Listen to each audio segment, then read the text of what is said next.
Fifth question है। Fifth question क्या दिया? The altitude of right angle triangle is 7 centimeter less than its base if hypotenuse is 13 centimeter, find the other two side. मतलब एक right angle triangle है ये, ठीक है, यहाँ पर 90 डिग्री है, तो ये जो आपका हो ये आपका हाइपोटेनियस हो जाएगा। अब बोला है कि इसका जो एल्टीट्यूड है, मतलब ये जो हाइट है वो बेस से 7 सेंटीमीटर कम है, तो हमको मान लेना चाहिए कि let the base be X, base of triangle be X. इस ट्राइंगल का जो बेस है हम उसको एक्स मान लेंगे। क्या मान लेंगे? एक्स मान लेंगे, ठीक है। तो ये जो बेस है उसको हम लोग एक्स मान लेंगे। अब क्या बोल रहा है कि हाइट, एल्टीट्यूड क्या है? एल्टीट्यूड बेस से 7 सेंटीमीटर कम है। बेस से, बेस कितना है? 7, उससे 7 सेंटीमीटर कम है, तो एल्टीट्यूड बेस से 7 सेंटीमीटर कम है, इसका मतलब माइनस करते हैं, तो एल्टीट्यूड आएगा -7, x -7।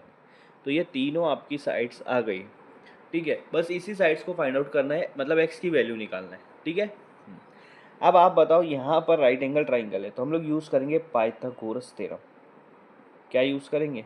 Pythagoras theorem. Pythagoras theorem क्या होता है कि जो हाइपोटेनियस होता है 90 डिग्री के सामने वाली लाइन, उसका स्क्वायर करना है, तो वो 13 है तो 13 का स्क्वायर करेंगे, इक्वल टू बची हुई दोनों का स्क्वायर करके प्लस कर दो। बचा हुआ क्या है? एक्स बचा हुआ है, तो एक्स का स्क्वायर करो फिर प्लस करो, फिर ये दूसरे वाले लो x -7, उसका भी स्क्वायर करो। देखो तीनों साइड आ गई, ठीक है। 13 का स्क्वायर आएगा 169, ये एक्स स्क्वायर वैसा का वैसा रहेगा, प्लस x -7, मतलब a minus b bracket square वाला फॉर्मूला लगेगा यहाँ पर। ये फार्मूला क्या होता है? A square minus 2ab plus b square.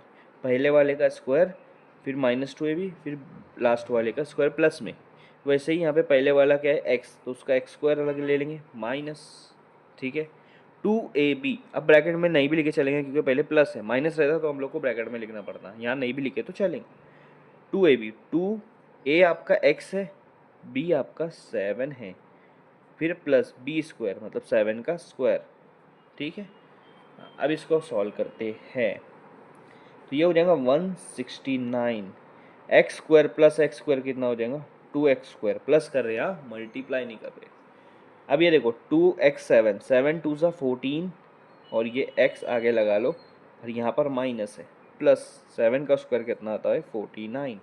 मैं क्या करूँगा? 169 को ये साइड लेकर आ जाऊँगा, 2x square minus 14x plus 49, 169 को इधर लाऊंगा तो माइनस हो जाएगा, -169, लेफ्ट साइड में 0 बच रहा है, तो हम क्या करेंगे? इसको राइट साइड में लिख देंगे कि हमारा मतलब हमेशा हम लोग राइट साइड में लिखते हैं, तो लेफ्ट साइड लिखो राइट साइड लिखो एक ही बात है, ठीक है।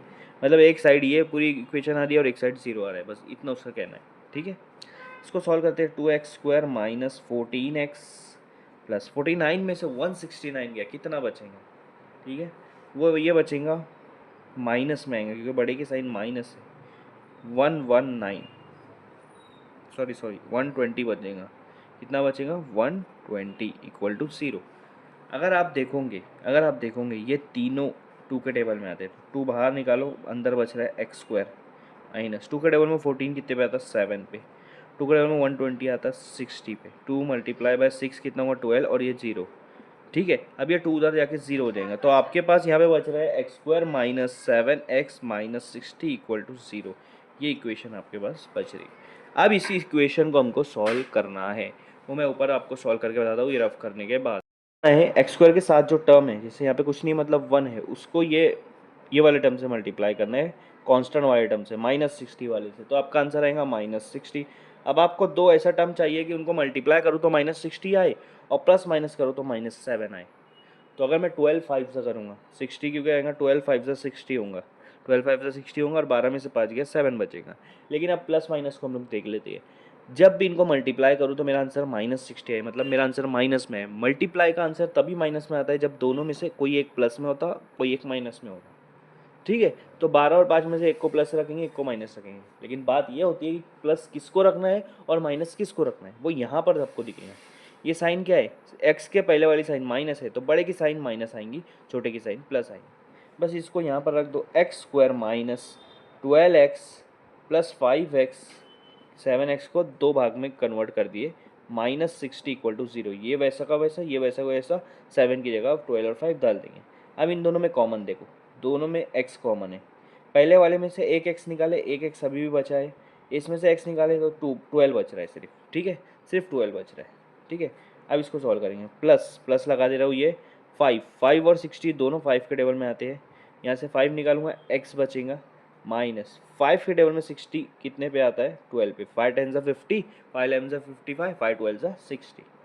तो ये दोनों जो आपको ब्रैकेट दिख रही है कॉमन है, तो इसको बाहर निकाल लेता हूँ, x माइनस 12, और दूसरी ब्रैकेट ये बनेगी x प्लस 5, ठीक है, इक्वल टू 0। अब दोनों को इक्वेट करता हूँ, x minus 12 equal to 0, x plus 5 equal to 0। Minus 12 अगर पॉजिटिव की साइड जाएंगी तो क्या होगा, प्लस 12 हो जाएगा, और प्लस 5 उधर जाएंगे तो क्या हो जाएगा, -5 हो जाएगा।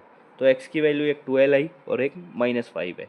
तो देखो अभी यहाँ पर ट्राइंगल की बात कर रही है, लेंथ की बात कर रहे हैं, तो हम निगेटिव में तो आएगा नहीं, तो वो हम लोग पॉजिटिव वाला ले लेंगे, निगेटिव वाला नहीं लेंगे।